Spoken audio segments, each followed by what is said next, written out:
boleh di-off-kan dulu gitu ya kameranya jika seandainya itu mengganggu sinyal misalkan gitu ya, jadi berat atau gimana. Ya, silakan dimatikan mikrofonnya dan dengarkan penjelasan dari saya, baru nanti jika ada yang ingin ditanyakan, silakan di-on-kan mikrofonnya ya.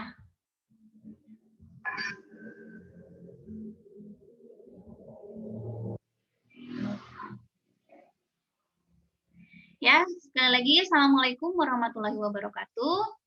Jadi pada kesempatan ini, saya akan membahas materi masih mengenai sistem bilangan real. Jadi ini lanjutan dari materi minggu kemarin yang sudah saya share di Google Classroom ya, di GC ya. Dimana kalian di situ kan sudah membaca atau mempelajari tentang bagaimana sih sistem bilangan real itu dibentuk gitu ya. Dari mulai, oh ternyata awal mulanya di alam itu ada bilangan asli gitu ya, atau bilangan natural yang digunakan untuk menghitung atau membilang bilangan-bilangan atau benda hidup. Ya tentunya yang berwujud, nggak ada kan manusia setengah gitu kan. Ini tuh setengah manusia gitu, ini tuh setengah tumbuhan, nggak ada ya, tapi jelas kalau pohon kelapa ya satu pohon kelapa gitu, nggak ada istilahnya setengah pohon kelapa. Nah, sekarang ketika kita berbicara sistem bilangan, kita tahu bahwa di dalam himpunan bilangan asli itu berlaku operasi biner apa saja yang kalian tahu atau yang sudah kalian baca? Di dalam himpunan bilangan asli ada berlaku penjumlahan gitu ya, dan juga berlaku perkalian gitu di dalam himpunan bilangan asli. Lalu jika sekarang kita gabungkan nih bilangan asli tadi dengan bilangan nol dan bilangan-bilangan negatif, yang dimana bilangan negatif itu bisa kita sebut juga kebalikan di bawah operasi penjumlahan ya pada himpunan bilangan asli. Nah, diperolehlah di situ gabungannya itu antara bilangan asli, bilangan negatif, dan bilangan nol yang dikenal dengan bilangan bulat. Di dalam bilangan bulat, operasi binernya sekarang bertambah. Tidak hanya berlaku operasi penjumlahan dan perkalian saja, tapi juga berlaku operasi pengurangan. Lalu sekarang kalau ditanya bagaimana dengan operasi pembagian di dalam himpunan bilangan bulat? Tentunya kalau kita ambil dua bilangan bulat dan kita bagi, misalkan bilangan 1 dan bilangan 2, itu kan dua-duanya bilangan bulat. Lalu kita bagi nih 1 bagi 2, hasilnya setengah. Setengah ada di dalam bilangan bulat bukan? Bukan ya, oh berarti di sini operasi pembagian itu tidak berlaku di dalam bilangan bulat. Nah, supaya berlaku di dalam bilangan apa nih? Si operasi pembagian ini kita punya yang disebut dengan bilangan rasional, di mana pada bilangan rasional operasi binernya ya berlaku, penjumlahan berlaku, perkalian berlaku, pengurangan berlaku, pembagian juga berlaku, khusus untuk bilangan yang tidak nol di pembaginya tentunya. Nah, sekarang kita kembangkan lagi. Kalian tahu bahwa dari sekolah dasar dulu kala, kalau sistem bilangan real atau yang kalian kenal dengan himpunan bilangan real, di dalamnya terdapat bilangan rasional dan bilangan irasional. Nah, untuk menjamin ada bilangan irasional di dalam himpunan bilangan real, mari kita perhatikan ini bagian 1.4 ini, yaitu membahas tentang eksistensi bilangan irasional. Jadi, apa sih jaminan adanya bilangan irasional di dalam himpunan bilangan real? Nah, kita perhatikan teoremanya. Di sini ada satu teorema yang mengatakan bahwa tidak ada bilangan rasional R sehingga R kuadrat sama dengan 2 ya. R kuadrat ini kan kita sebut sebagai R pangkat 2 atau bilangan R dikalikan dengan dirinya sendiri sebanyak 2 kali. Nah, di sini kan kalian sudah melihat juga bahwa pada himpunan bilangan rasional, pada himpunan bilangan rasional itu berlaku operasi pemangkatan juga ya. Nah, sekarang kita mau membuktikan bahwa tidak ada nih bilangan rasional R yang membuat pernyataan R kuadrat ini sama dengan 2. Tentunya karena tidak ada, nah yang bilangan tadi kita sebutlah dengan bilangan irasional. Nah, sekarang kita coba buktikan bahwa di sini tidak ada bilangan rasional R sehingga R kuadrat sama dengan 2. Nah, untuk membuktikan tidak ada secara langsung di sini kan cukup sulit ya. Jadi kalau kita ingin membuktikan secara eksplisit ini sulit, atau pembuktian secara langsung di sini tuh sulit. Nah, apa yang bisa kita lakukan? Nah, kita bisa lakukan dengan menggunakan metode kontradiksi ya. Caranya jadi untuk membuktikan teorema ini kita gunakan dulu kontradiksinya. Ya. Jadi untuk pembuktiannya, jelas nggak kalau pakai warna merah? Kalau nggak jelas, Ibu ganti lagi pakai warna hitam. Berarti apa yang harus kita andaikan dulu? Berarti andaikan kebalikan dari kalimat ini. Berarti andaikan ada bilangan rasional R gitu kan, sehingga R kuadrat ini sama dengan 2. Nah, kalau himpunan bilangan rasional bisa kita nyatakan sebagai apa? Sebagai pembagian bilangan bulat ya, dengan pembagi tidak nol. Berarti tentunya karena tadi si R ini adalah bilangan rasional, berarti kan tentunya akan ada bilangan bulat, sebut saja M dan N. M dan N ini adalah anggota dari bilangan bulat, sehingga di sini kita punya R tadi kita nyatakan sebagai M per N. Dengan N-nya tentulah tidak sama dengan 0. Nah, di sini si R ini kita nyatakan sebagai bentuk bilangan rasional paling sederhana. Jadi, R ini mempunyai bentuk paling sederhana. Maksudnya bentuk paling sederhana apa, Bu? Berarti kalau paling sederhana, dia tidak bisa kita sederhanakan lagi. Ya, contohnya seperti inilah. Kalau R-nya sama dengan 2/4. Nah, ini tidak sederhana ya, karena bisa kita sederhanakan lagi. Menjadi R sama dengan 1/2. Nah, ini yang disebut dengan bentuk paling sederhana. Ya, contohnya seperti ini. Nah, sekarang kalau kalian perhatikan, untuk bentuk-bentuk bilangan rasional yang paling sederhana di sini, bagian pembilang maupun penyebutnya di situ pastilah merupakan bilangan-bilangan prima ya.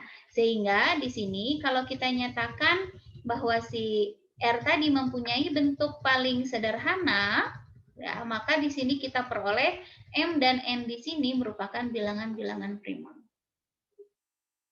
Ya, jadi jadi M dan N ini merupakan bilangan prima. Ya, kalau bilangan prima artinya apa? Artinya M dan N ini tidak saling kelipatan, gitu ya. Nah, sekarang karena kita bisa menyatakan bahwa tadi si R itu sebagai M per N, maka R kuadrat bisa kita nyatakan sebagai apa? Tentunya sebagai M per N kuadrat ya, atau sama dengan M kuadrat per N kuadrat. Sehingga di sini kita peroleh karena R kuadrat itu sama dengan 2, M kuadrat per N kuadrat ini sama dengan 2. Ya, atau bisa kita nyatakan bahwa M kuadrat ini sama dengan 2N kuadrat. Nah, berarti kita tahu bahwa kalau M kuadrat sama dengan 2N kuadrat, berarti M kuadrat ini adalah bilangan genap ya, karena dia kelipatan 2. Nah, sekarang bagaimana dengan M-nya? Kalau M kuadrat bilangan genap, bagaimana dengan M-nya? Nah, kalian kan sudah pernah membuktikan bahwa jika M kuadrat bilangan genap, maka M pastilah bilangan genap. Ya, jadi kita tahu bahwa jika M kuadrat bilangan genap, gitu kan, maka M ini pastilah bilangan genap. Bu, gimana cara membuktikannya? Ya, ingat aja, gunakan saja metode kontrapositif untuk membuktikan argumen ini. Maka, dari sini, karena kita tahu bahwa M kuadrat tadi ini adalah bilangan genap, maka pastinya M-nya juga di sini merupakan bilangan genap. Berarti kalau M-nya bilangan genap artinya apa?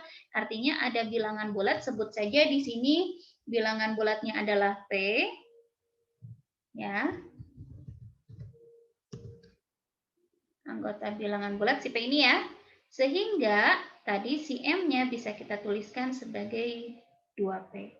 Nah, berarti kalau kita punya M kuadrat ini sama dengan 2N kuadrat, berarti kan kita punya 2P kuadrat sama dengan 2N kuadrat ya. Atau 4P 2P² sama dengan 2N². Berarti kita punya 2P² itu sama dengan N². Nah, N² sekarang sama dengan 2P². Ada duanya, berarti dia si N² ini juga merupakan bilangan genap. Nah, karena si N² bilangan genap, maka pastilah si N-nya juga adalah bilangan genap.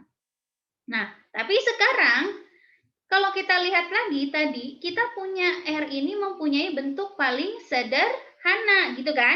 Di mana M dan ini adalah bilangan prima. M-nya bilangan prima, N-nya pun bilangan prima.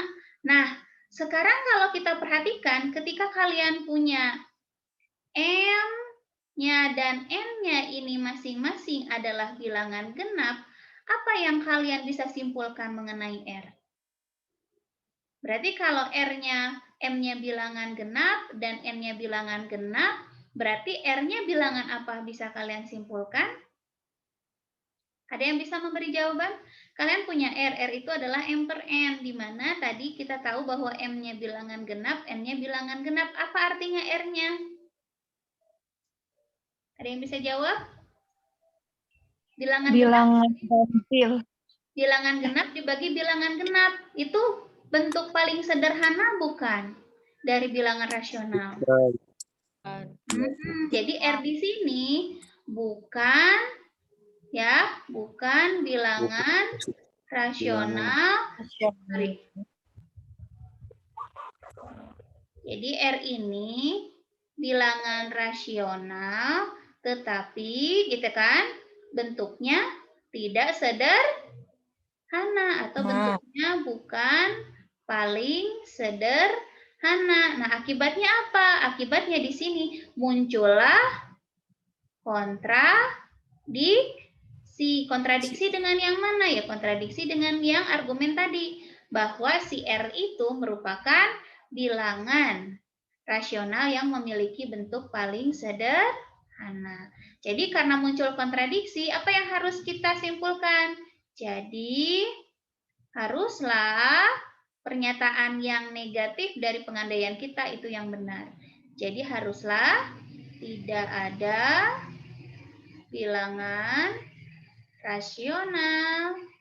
Tidak ada bilangan rasional R sehingga R² ini sama dengan 2. Nah, tapi R² itu bisa sama dengan 2. Untuk bilangan R apa ya? Untuk bilangan R yang bukan bilangan rasional. Nah, berarti bilangan R ini kita sebut sebagai bilangan apa? Sebagai bilangan irasional. Ya, atau yang kalian tahu bahwa, oh iya bukan, kalau kita punya R² sama dengan 2, artinya kan ini sebenarnya kalau R² sama dengan 2, R-nya sama dengan akar 2. Nah, akar 2 inilah yang disebut sebagai bilangan irasional. Ya, jadi salah satu bilangan irasional. Nah, untuk membuktikan bilangan-bilangan irasional lainnya, ya berarti bisa kalian gunakan cara apa? Tidak ada bilangan rasional R sehingga R² sama dengan 3 gitu. Tidak ada bilangan rasional R sehingga R² sama dengan 5. Di mana bilangan-bilangan di sini adalah bilangan-bilangan prima ya. Nah, di situ itu untuk membuktikan bahwa adanya bilangan-bilangan irasional. Nah, sampai sini ada yang ditanyakan dulu? Silakan yang belum sempat nyatet boleh di screenshot dulu. Udah ya? Nah, sekarang kita lihat bagaimana operasi di dalam bilangan irasional. Jadi karena di sini dengan adanya teorema 1.6 ini sudah mewakili bahwa ada loh bilangan irasional, maka selanjutnya kita akan lihat beberapa operasinya. Nah, contoh 1.3 ini merupakan salah satu pembuktian atau salah satu argumen yang akan kita buktikan bahwa di dalam himpunan bilangan irasional itu berlaku operasi biner penjumlahan dan perkalian. Ya. Jadi intinya kalau ada dua bilangan di dalam bilangan irasional dijumlahkan ya tetap bilangan irasional gitu kan. Kalau ada dua bilangan dikalikan di dalam bilangan irasional juga hasilnya adalah bilangan irasional. Nah, mari kita perhatikan contoh 1.3. Ini sudah ya kalian catat atau di screenshot biar lebih cepat. Ini akan saya bersihkan. Nah, sekarang kita lihat untuk contoh 1.3 ya. Di situ bahwa jika kita punya Z anggota bilangan irasional dan R bilangan irasional, nah, jadi di sini kita akan coba buktikan bahwa jika kita punya Z, Z-nya ini adalah anggota bilangan real, ya, dan Z ini merupakan bilangan irasional, dan R-nya ini tidak sama dengan 0, ini juga merupakan bilangan irasional, maka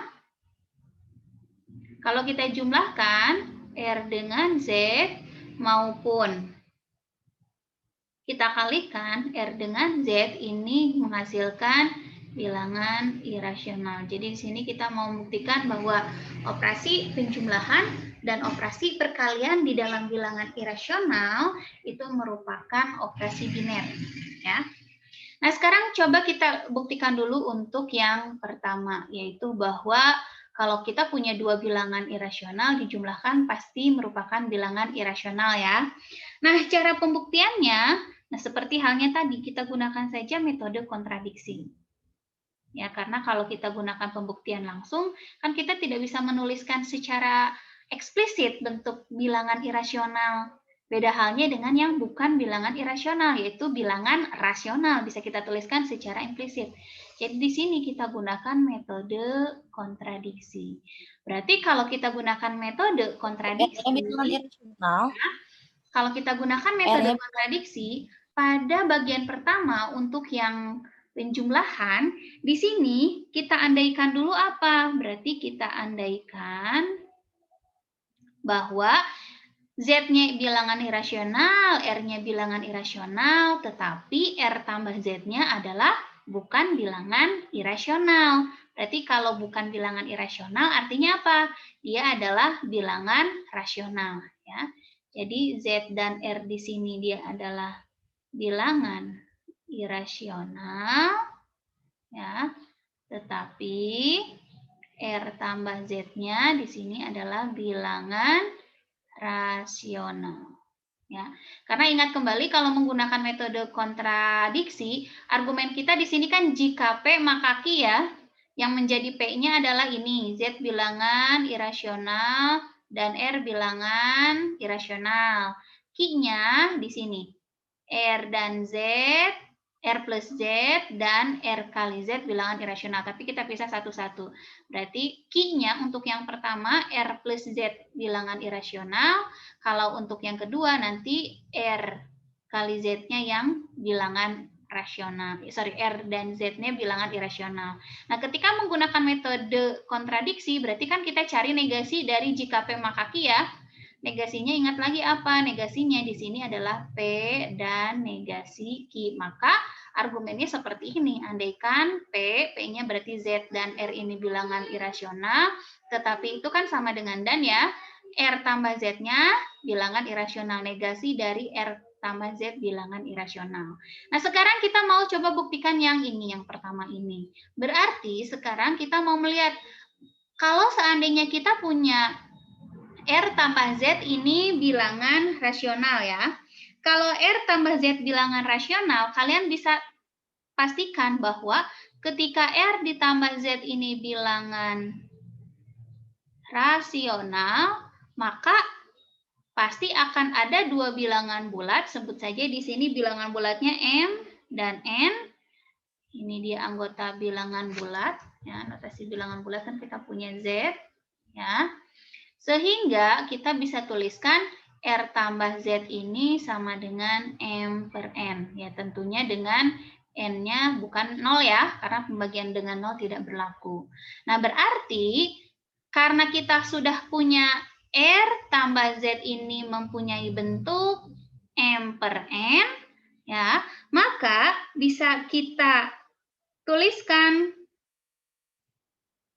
sorry ya, saya ada yang salah, ya.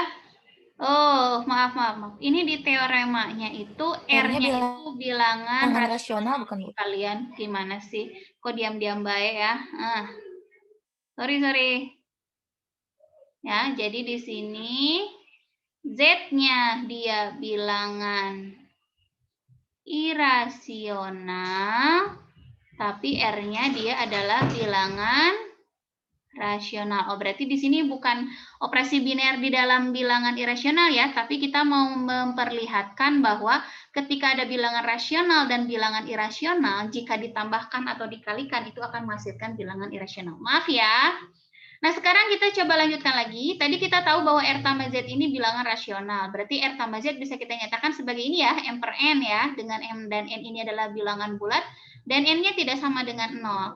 Lalu, sekarang kita juga tahu bahwa bilangan apa lagi yang rasional selain R plus Z?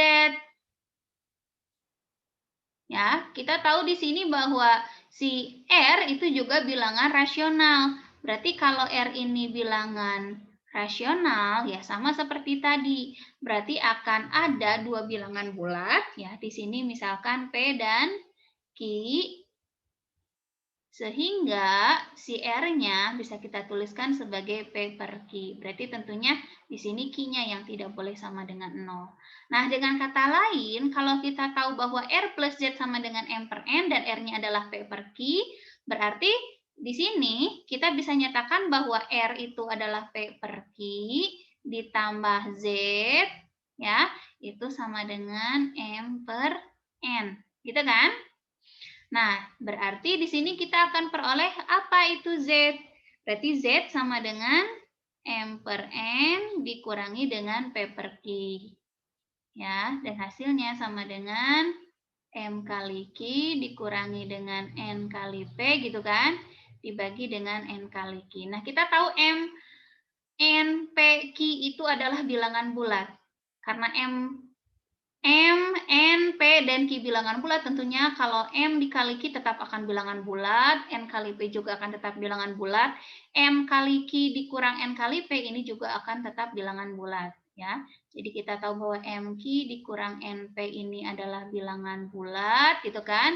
Dan NQ ini juga anggota bilangan bulat, karena MNPQ adalah bilangan bulat.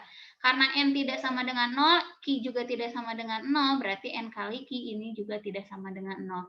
Nah, sekarang kita bisa menuliskan Z tadi, di mana Z dan Q ini mempunyai bentuk ini pembagian antara MQ dikurang NP yang merupakan bilangan bulat, dibagi dengan N kali Q yang juga merupakan bilangan bulat. Apa sih definisi dari bilangan bulat dibagi bilangan bulat? Itu adalah definisi dari anggota bilangan rasional. Berarti di sini karena kalian bisa menuliskan Z ini anggaplah sebagai dua bilangan bulat. Saya katakan di sini X dibagi Y gitu ya. Di mana X-nya itu tadi adalah MQ dikurangi NP yang merupakan anggota bilangan bulat. Terus Y-nya itu adalah NQ yang merupakan anggota bilangan bulat. Ya tentunya pastinya si Y ini tidak sama dengan 0. Oh berarti di sini kita tahu bahwa Z ini adalah bilangan rasional. Nah, ini kontradiksi. Kontradiksi dengan siapa? Kontradiksi dengan argumen kita tadi bahwa kita tahu si ini nih.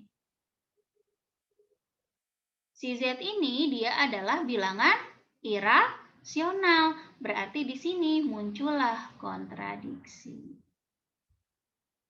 Nah, karena ada kontradiksi artinya apa?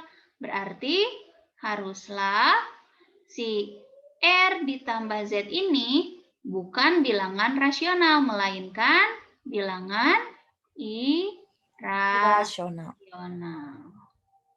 Ya. Nah, sekarang coba kalian kerjakan dulu ya untuk membuktikan bahwa R kali Z-nya bilangan irasional dengan cara yang hampir serupa. Ya. Jadi, kalian kerjakan, terus nanti upload di Google Classroom ya untuk contoh 1.3, tapi membuktikan bahwa perkaliannya juga bilangan irasional. Ya, latihan ya. Nah, selanjutnya saya akan bahas mengenai sifat urutan bilangan real. Nah, sampai sini ada yang mau ditanyakan dulu sebelum kalian mengerjakan sebelum kita berlanjut materi terkait dengan tugas nanti untuk membuktikan bahwa jika Z bilangan irasional, R-nya bilangan rasional, maka R kali Z bilangan irasional. Jadi konsepnya hampir mirip-mirip saja. Bedanya ini kan ditambah, kalau nanti itu dikali ya. Kebayang? Kebayang ya? Atau ada yang masih bingung dengan pembuktian ini? Kalau masih bingung silakan ditanyakan dulu sebelum tersesat nanti di ujian ya. Sama kan Bu pakai metode kontradiksi? Iya, pakai metode kontradiksi sama. Cuma bedanya kan kalau ini di bagian 1 kita mau mengandaikannya si R plus Z-nya bilangan rasional. Kalau nanti di bagian 2 kalian buktikan ini ya, R kali Z-nya bilangan rasional. Dengan tentu hipotesisnya sama, Z-nya bilang irasional, R-nya bilangan rasional. Tetapi R kali Z-nya bilangan rasional. Nah, nanti tunjukkan adanya kontradiksi. Ya, kontradiksinya dengan yang mana ya? Bisa jadi dengan Z-nya bilangan irasional, bisa jadi dengan Z-nya R-nya bilangan rasional, bisa jadi kontradiksinya dengan si R plus Z bilangan rasional. Ya. Nanti coba kalian buktikan dulu. Tidak jauh berbeda, bedanya di sini kita gunakan penjumlahan, kalau nanti kita gunakan di sini perkalian, itu saja. Oke, terbayang ya? Sekarang kita lanjutkan materi kita, yaitu mengenai sifat urutan bilangan real. Bahwa di dalam bilangan real itu berlaku urutan. Ya. Ini akan saya hapus.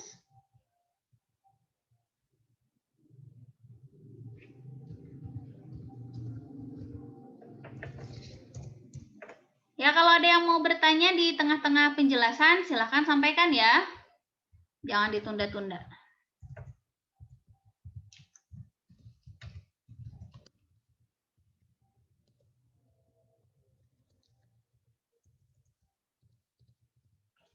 Nah, untuk membahas sifat urutan bilangan real di sini, mari kita perhatikan dulu definisi mengenai bilangan positif. Nah, apa sih yang dimaksud dengan bilangan positif?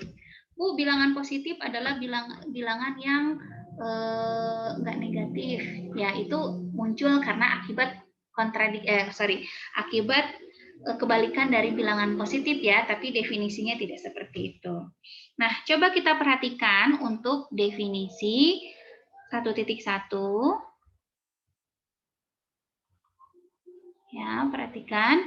Di sini kita akan melihat definisi mengenai bilangan positif. Ya. Ya, tentunya kita akan berbicara pada himpunan bilangan real ya. Jadi R di sini ini adalah simbol dari himpunan bilangan real.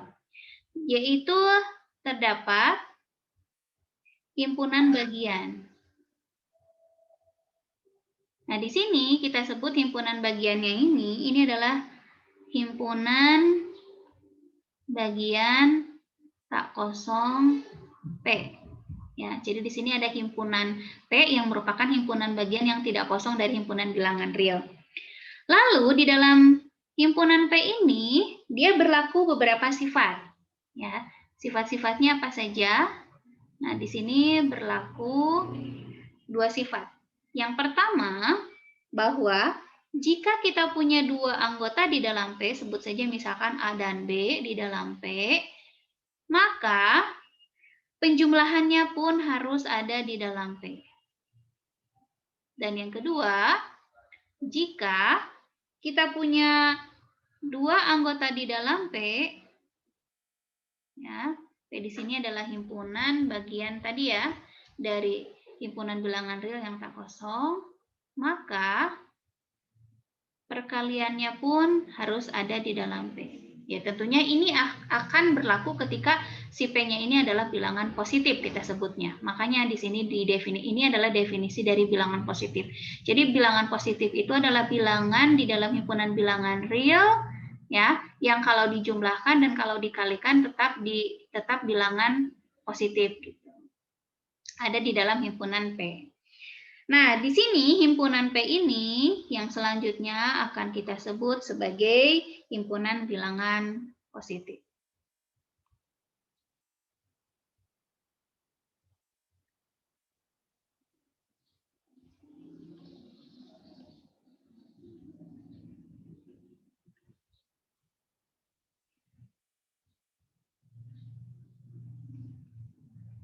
Oke, nah sekarang kalau kita ingat kembali sifat-sifat pada bilangan positif. Ya, dulu kalian tahu bahwa kalau tambah gitu kan atau bilangan positif dikali bilangan positif itu akan menghasilkan bilangan positif. Nah, ini dari mana sih asal muasalnya? Ini dari definisi bilangan positif. Nah, ternyata jadi kalau kalian ditanya, kenapa sih kalau bilangan positif ditambah bilangan positif itu positif? Nah, itu tidak perlu dibuktikan lagi karena itu sudah didefinisikan. Sama halnya juga kenapa kalau bilangan positif dikali bilangan positif itu hasilnya positif. Ini juga tidak perlu dibuktikan lagi karena ini adalah definisi. Nah, sekarang kita lihat ada lagi penurunan dari sifat yang tadi, yaitu yang disebut dengan sifat trikotomi. Bahwa apa? Bahwa jika kita punya suatu bilangan real, sembarang bilangan real, maka dia ada 3 kemungkinan. Yang pertama, bahwa bilangan real tersebut adalah anggota P. Yang kedua, kemungkinannya bilangan real tersebut adalah bilangan 0. Dan yang ketiga, bilangan real tersebut adalah kebalikan dari anggota himpunan P. Nah, itulah yang disebut dengan trikotomi pada himpunan bilangan real. Ya. Jadi di sini ada sifat trikotomi dalam bilangan real ya.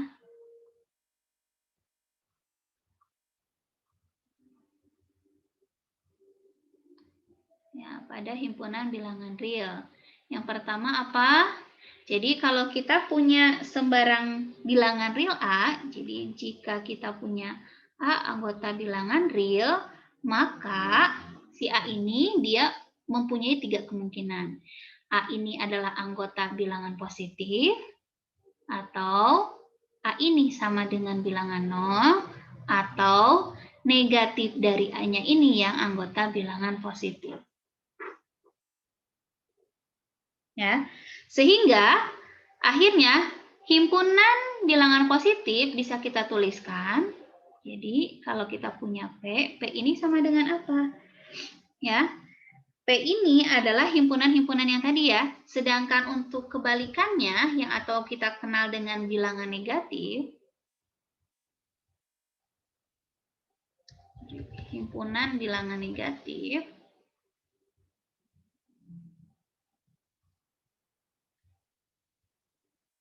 di sini kita definisikan sebagai himpunan di mana kita punya negatif A dengan A-nya itu adalah anggota himpunan bilangan positif. Ya. Berarti kalau kita punya himpunan bilangan real, yang kalau kita gambarkan di garis bilangan ya, himpunan bilangan real di sini kan dari bilangan yang sangat kecil sekali sampai bilangan yang besar sekali. Nah, kalau kita bayangkan, bilangan real itu akan terbagi menjadi 3 daerah. Ya. Jadi yang pertama yang dibatasi oleh 0 ke kanan gitu ya. Ini kita sebut himpunan bilangan positif. Lalu kita punya himpunan yang anggotanya 0 dan yang ke kirinya ini adalah himpunan bilangan negatif.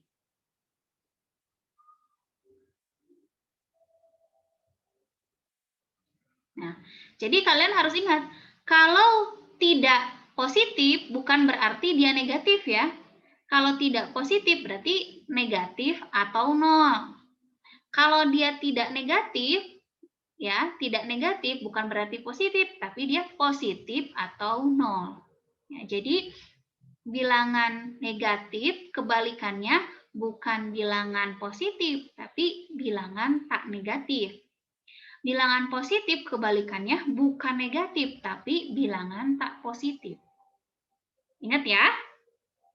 Nah, sekarang kita lihat definisi mengenai urutan pada himpunan bilangan real. Ini kan definisi bilangan positif. Udah ya? Sudah dicatat atau di screenshot? Kita lihat. Sudah. Sudah. Sekarang kita lihat beberapa definisi selanjutnya, yaitu mengenai urutan pada himpunan bilangan real ya.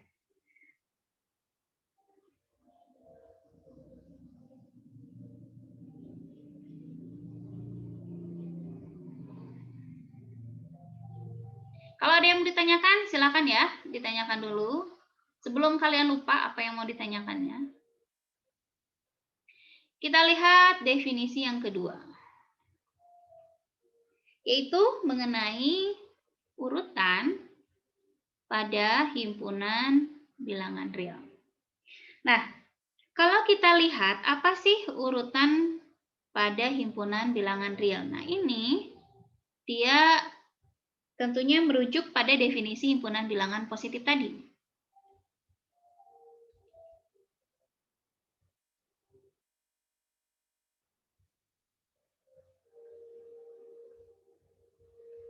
Nah, artinya bagaimana? Jadi seperti ini.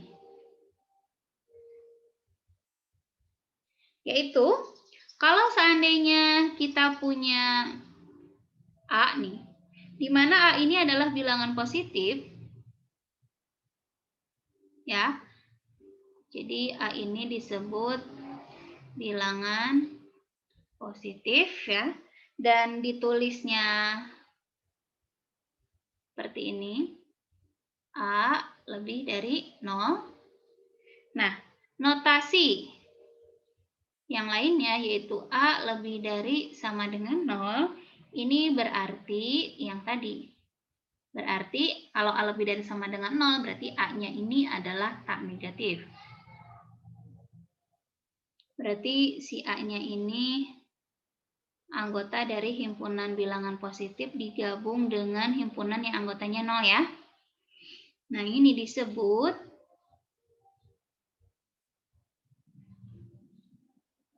A ini bilangan tak negatif. Jadi ingat ya, kalau positif berarti dia lebih dari 0, kalau tak negatif berarti dia lebih dari sama dengan 0. Lalu yang kedua, jadi kalau kita punya bilangan real A dengan negatif A-nya ini adalah anggota bilangan positif, nah berarti si A ini disebut tadi apa? Bilangan negatif. Dan kita tulis urutannya yaitu A kurang dari 0. Sedangkan untuk notasi A kurang dari sama dengan 0, ya berarti yang kita tahu bahwa si negatif A-nya ini adalah anggota dari positif atau 0. Dan ini A-nya disebut bilangan tak positif. Selanjutnya, yang ketiga, bagaimana urutan untuk yang bilangan real satu lebih besar dari bilangan real lainnya? Jadi kalau kita punya bilangan real A dikatakan lebih besar dari bilangan real B,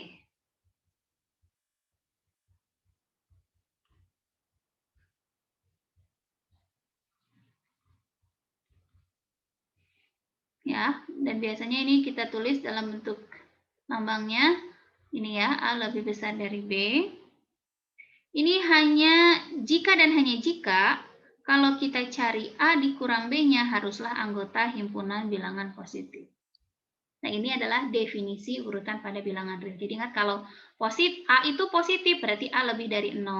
Notasinya ya. Terus kalau A lebih dari sama dengan 0 artinya dia tak negatif. Kalau kita katakan A bilangan negatif berarti negatif A-nya anggota bilangan positif ya, atau ditulis A kurang dari 0. Terus kalau kita punya A kurang dari sama dengan 0, berarti si A ini adalah bilangan tak positif. Artinya negatif A-nya adalah anggota himpunan bilangan positif digabung dengan 0. Kalau A lebih besar dari B, berarti A kurang B-nya haruslah anggota himpunan bilangan positif. Nah, di sini kita akan coba melihat beberapa pernyataan yang akan kita coba tunjukkan bahwa itu benar atau salah. Perhatikan di contoh 1.4. Namun sebelumnya ingat kembali, kalau seandainya ada 3 bilangan real, misalkan seperti ini, ya, jadi catatan kalian, kalau kalian punya A kurang dari B, kurang dari C. Ingat di sini ada dua urutan. Oh, artinya di sini bisa kita katakan bahwa A-nya kurang dari B dan B-nya kurang dari C. Jadi di sini ada dua urutan. Ya, kalau A kurang dari sama dengan B kurang dari C. Berarti ingat kembali di sini ada dua urutan, yaitu A kurang dari sama dengan B dan B kurang dari C. Gitu ya. Ini mengenai definisi urutan. Oke, nah sekarang kita lihat contoh 1.4, yaitu mengenai bagaimana cara membuktikan urutan-urutan atau pernyataan-pernyataan yang membuat urutan itu benar atau salah. Kita lihat contohnya. Ya, di sini ada di contoh 1.4 ya. Yang pertama, diberikan pernyataan 5 lebih dari 4. Benar atau salah? Ini kita tahu benar. Ya karena 5 memang lebih besar dari 4, Bu, gitu kan. Tapi kita lihat lagi ke definisi yang tadi ya, definisi urutan yang tadi. Berarti kamu punya dua bilangan real nih, 5 dan 4. Untuk membuktikan bahwa ini benar, berarti tunjukkan bahwa 5 dikurang 4 itu haruslah anggota bilangan positif. Ya, jadi kita bisa cek. Artinya kalau kamu punya 5 lebih dari 4, berarti kan 5 dikurangi 4-nya ini adalah sama dengan 1 ya. Dan 1 ini adalah anggota bilangan positif. Maka di sini bisa kita katakan 5 lebih dari 4 ini dia benar.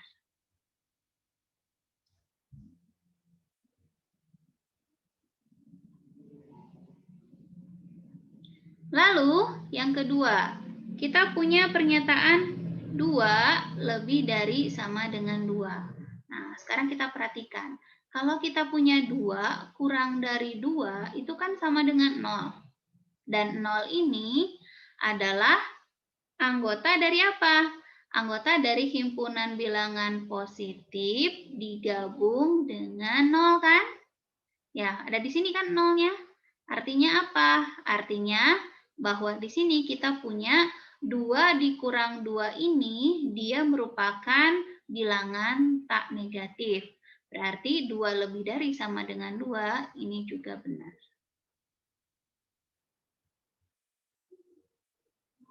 Ya. Ini sebenarnya ada lanjutannya. Tadi kita tahu bahwa 5 kurang 4 sama dengan 1 itu anggota bilangan positif, berarti 5 kurang 4 itu lebih dari 0. Maka di sini kita punya 5 lebih dari 4. Yang ini juga kalau kita punya 2 kurang 2 sama dengan 0, berarti dia kan bilangan tak negatif ya. Berarti 2 kurang 2 haruslah lebih dari sama dengan 0. Berarti 2 lebih dari sama dengan 2. Terus kalau yang ketiga, kita akan membuktikan pernyataan 1 lebih dari 1.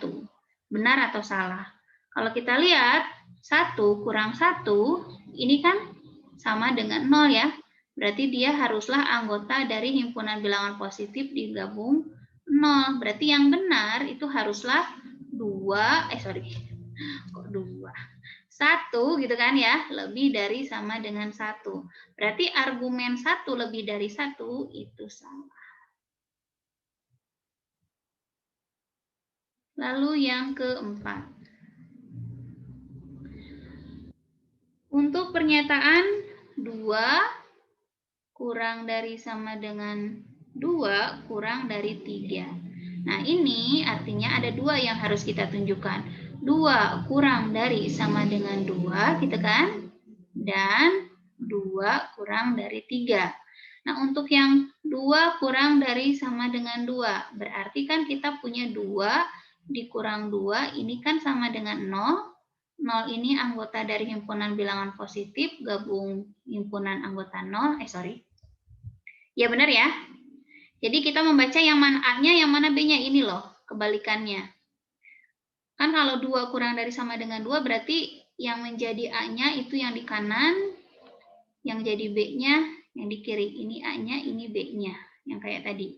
Kalau A lebih besar sama dengan B, berarti kan A min B anggota P gabung 0. Ya, di definisi yang tadi ya. Nah, sekarang kita tahu ini artinya apa?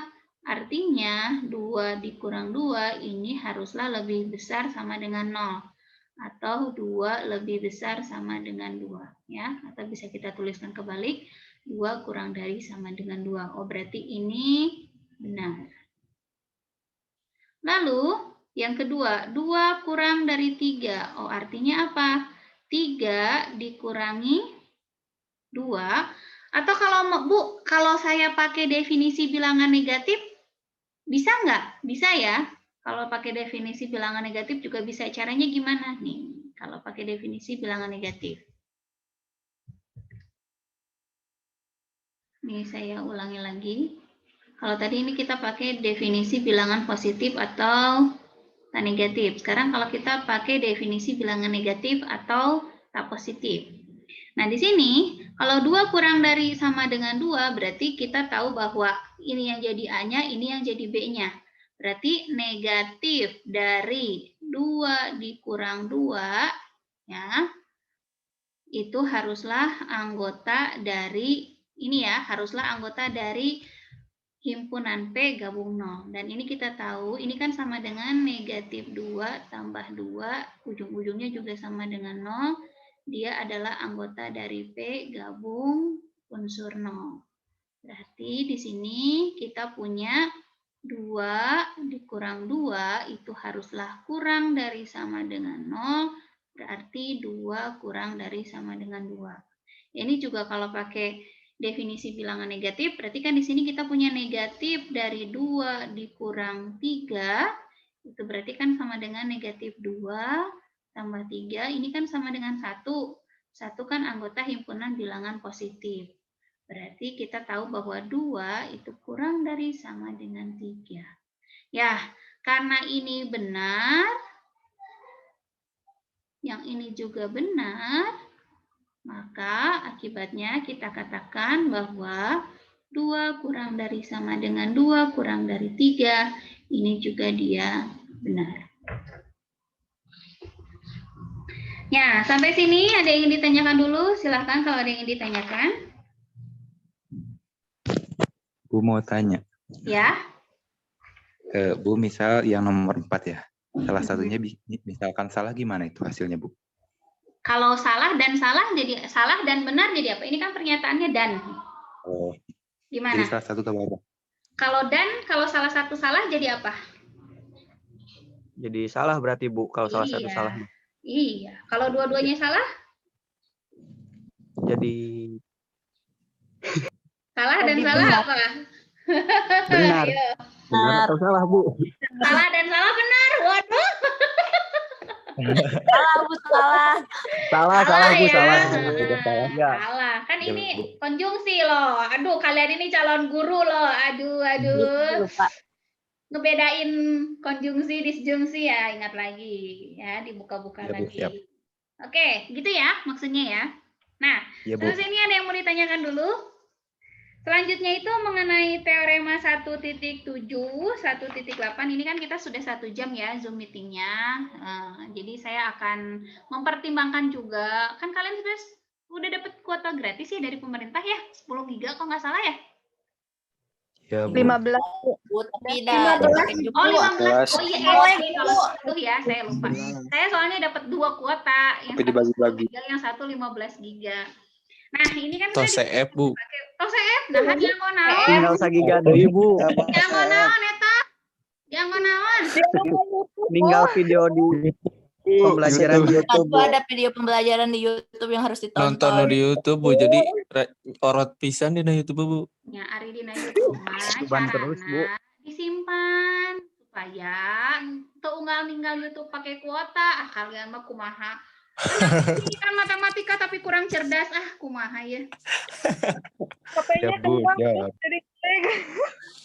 Dasar. Ya, oke. Insya Allah Jadi pengen dulu, Bu. untuk yang teorema 1.7, 1.8 pokoknya sampai halaman lumayan ya, banyak ya. Sampai halaman 23 intinya. Itu kalian pelajari sendiri, tapi ketika susah atau kesulitan, tanyakan di grup ya. Di grup WhatsApp boleh, di Google Classroom juga boleh. Kalau ingin cepat direspon ya mungkin di WhatsApp. Tapi kalau ingin secara lebih detail dan tidak menghabiskan kuota di WA gitu ya, atau memori penyimpanan di WA boleh di Google Classroom. Jadi untuk tugas kalian untuk pertemuan 2 ini, silakan dibaca teorema 1.7, 1.8. Di situ kan pembuktiannya sudah lengkap ya. Jadi sebenarnya kalian tinggal membaca dan memahami. Nah, ketika memahami itu, mana yang tidak dimengertinya, itu baru ditanyakan. Jangan ini makarege maca, teorema Gus langsung kieu. Bu, teu ngartos nu ieu abi kumaha dibaca ge henteu gitu. Tapi baca dulu. Baru nanti kalian misalkan Bu, pada saat saya membaca nih pembuktian teorema 1.8 misalkan, saya nggak ngerti kenapa di situ tiba-tiba oleh karena diketahui amin B anggota P. Nah, baru nanti saya jelaskan. Itu kan dari definisinya, misalkan karena kamu punya itu dari hipotesisnya, karena kamu punya A lebih dari B, A lebih dari B berdasarkan definisi sifat urutan, berarti kan amin B anggota P gitu. Baru saya jelaskan seperti itu. Tapi jangan ujuk-ujuk, Bu abi teu ngartos nu ieu gitu. Ieu kumaha? Tapi lebih rinci lagi yang tidak dimengertinya di bagian yang mana. Ya, jadi tugas kalian untuk selanjutnya silakan dibaca ya dari mulai halaman 15 sampai halaman 23 ya. Dari halaman 15 sampai halaman 23 dipelajari lalu boleh ditanyakan mana yang kurang dipahaminya. Nah, untuk pertemuan ini ada tugas. Tugasnya ya tadi yang pertama yaitu membuktikan bahwa tadi ya bilangan rasional dikali bilangan irasional itu jadinya bilangan irasional dan ya. Tugas yang kedua itu sebenarnya ini lebih ke penyelesaian pertidaksamaan. Ini mengenai penerapan teorema 1.11 ya, yang kalau bilangan positif, kalau ada dua bilangan real dikalikan hasilnya positif, pasti dua-duanya positif atau dua-duanya negatif. Nah, itu kan digunakan untuk menyelesaikan pertidaksamaan. Di sini diberikan contohnya yang kuadrat dan pembagian. Nah, di sini ada tugasnya itu berarti yang kedua yaitu latihan ya. Latihan. Nah, enaknya sih langsung dari latihan yang ada di buku aja. Sebentar. Latihan untuk bab 1 ini, 1, 2, 3 ini ada di halaman 49 sampai 55 ya. Jadi kalau pengen sambil ngerjain latihannya ada di belakang. Oh, oke. Halaman 51 nomor ini aja. Nomor 19 itu tugas yang keduanya, ya. Jadi nanti akan saya open ya di Google Classroom mengenai tugas hari ini, yaitu pembuktian yang tadi bilangan irasional kali bilangan rasional itu adalah bilangan irasional dan mencari penyelesaian pertidaksamaan. Ada di halaman 51 nomor 19. Ya, tapi sebelumnya tolong dipelajari dulu, karena kan waktu perkuliahan kita itu kan 2,5 jam ya. Ini kan masih ada waktu, tadi kan kita start dari mulai 8:30. Berarti kalau 8:30 kan masih ada waktu 1 jam lagi untuk belajar. Jadi tolong silakan dimanfaatkan waktunya untuk mempelajari materi dari halaman 17 sampai ke halaman 23. 15 ya, dari teorema 1.7. Lalu kerjakan tugasnya. Nah, sampai sini dulu. Ada yang ditanyakan? Silakan kalau ada yang ditanyakan.